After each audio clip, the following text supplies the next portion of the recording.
भी आम जनता हूँ, आप भी आम जनता हैं। आप देख रहे हो कि लाखों करोड़ों पब्लिक गांव जाने के लिए, बसों में जाने के लिए, ट्रेन में जाने के लिए कड़ी धूप में खड़े हैं। आप भी देख रहे होंगे गाड़ी से आते।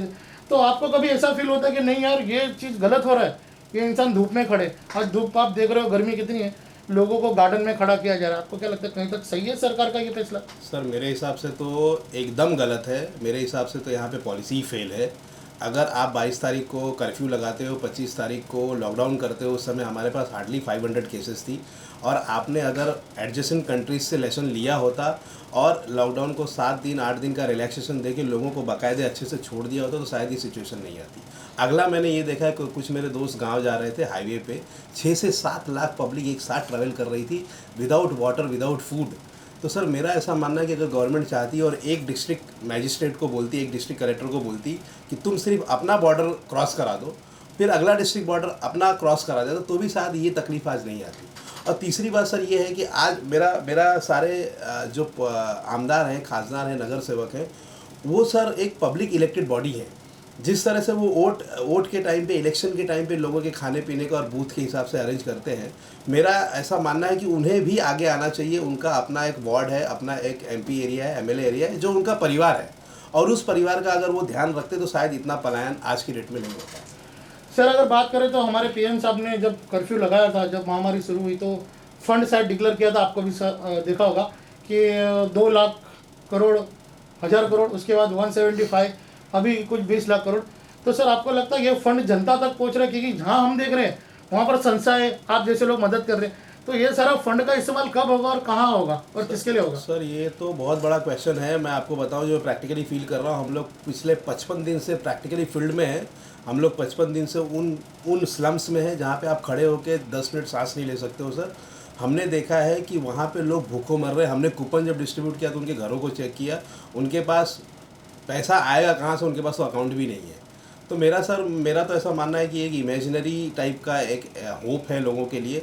अगर वो फंड आता और लोगों को, आज लोगों को सर कुछ नहीं चाहिए, सिर्फ दाल चावल चाहिए। अगर दाल चावल और उनको खाने का गारंटी, अगर कोई स्कीम आ जाए या कोई अगर उनको अप्रोच करे, तो लोग 1400 किलोमीटर, 1500 किलोमीटर, 1000 किलोमीटर चल के अपने जान को जोखिम में कभी नहीं डालेंगे सर। सर अगर बात करें तो सरकार ने कहा था कि जो भाड़ोत्री है, भाड़े पे रह रहा है, जिसके मोबाइल बिल्स है, इलेक्ट्रिक बिल है, सारे बिल माफ़ किए जाएंगे, लेकिन अब तक सरकार की तरफ से ऐसा कुछ आया नहीं। आपको क्या लगता है आम पब्लिक के हिसाब से कि जो लाइट बिल्स, मोबाइल के बिल्स और लोन्स, अदर लोन्स माफ़ करनी चाहिए, तो किस तरह से माफ़ करनी चाहिए? सर 100% देखिए, मेरा क्या है कि जैसे जो लोन है वो तो आप अभी ईएमआई एक्सटेंड करा दे रहे हो। ईएमआई एक्सटेंड कराने के बाद उसका जो इंटरेस्ट रेट है वो तो हम ही जानते हैं कि हमारा क्या हालत होने वाला है। दूसरी बात सर कैसा है कि जैसे अब इलेक्ट्रिसिटी बिल हो गई, वो सरकार का वेंचर है, सरकार का पूरा कंट्रोल है, सरकार को वो माफ़ करना चाहिए। तीसरी बात सर जो रेंट है, रेंट में भी सर कैसा है, ये भी एक बहुत डायलेमा क्वेश्चन है, क्योंकि कुछ लोग हैं जो रेंट पे ही सर्वाइव करते हैं। तो रेंट जो है एक पर्टिकुलर लिमिट तक माफ़ करना चाहिए। और सरकार के हाथ, सर मैं मेरी 4 फ्लैट मेरे रेंट पे है, मुझे बोलते हो कि आप रेंट मत लो, लेकिन मेरा प्रॉपर्टी टैक्स मुझसे ले रहे हो आप, तो आप पहले प्रॉपर्टी टैक्स माफ़ करो, उसके बाद मेरा रेंट मेरे को छोड़ने को बोलो।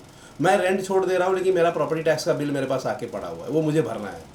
तो मेरे हिसाब से सर मैं ये मानता हूँ कि एक लिमिट तक इस पर गवर्नमेंट का इनिशिएटिव अच्छा होना चाहिए। सर सुनील सर, जाते जाते आखिरी मेरा एक सवाल है। सुनील सर, आप टीवी देखते होंगे, टीवी हम भी देखते हैं, लेकिन आपने कुछ समय पहले देखा था कि साधुओं की हत्या हुई थी पालघर में।